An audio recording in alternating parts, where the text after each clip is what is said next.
நெல்லை சென்னை இடையே விரைவில் இயக்கப்படுவதற்காக 20 பெட்டிகளுடன் புதிய வந்தே பாரத் ரயில் நெல்லைக்கு வந்தது. கூடுதல் பெட்டிகளை இணைக்கப்படுவதால் தென் மாவட்டங்களில் உள்ள ரயில் பயணிகள் மகிழ்ச்சியடைந்துள்ளனர். நெல்லை சென்னை இடையே இயக்கப்படும் வந்தே பாரத் ரயில் சேவை பொதுமக்களிடையே மிகுந்த வரவேற்பை பெற்றுள்ளது. இந்த ரயில் இதுவரை 16 பெட்டிகளுடன் இரு மார்க்கத்திலும் இயங்கி வருகின்றது.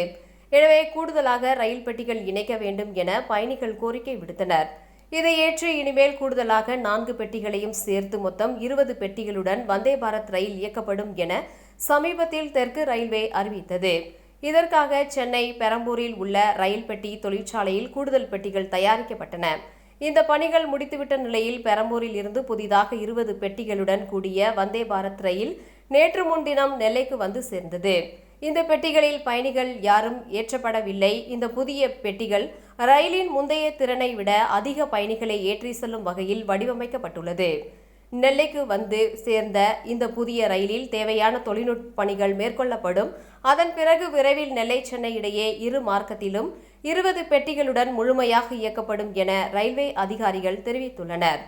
இந்த கூடுதல் ரயில் பெட்டிகள் மூலம் பயணிகளுக்கு மேலும் பல இருக்கைகள் உறுதி செய்வதுடன் தேவைப்படும் நேரத்தில் டிக்கெட்டுகள் கிடைப்பதையும் எளிதாக்கும் என எதிர்பார்க்கப்படுகின்றது. வந்தே பாரத் ரயிலில் தற்போது பெட்டிகளின் எண்ணிக்கை அதிகரிக்கப்பட்டுள்ளதால் தென் மாவட்ட பயணிகள் மகிழ்ச்சியடைந்துள்ளனர்.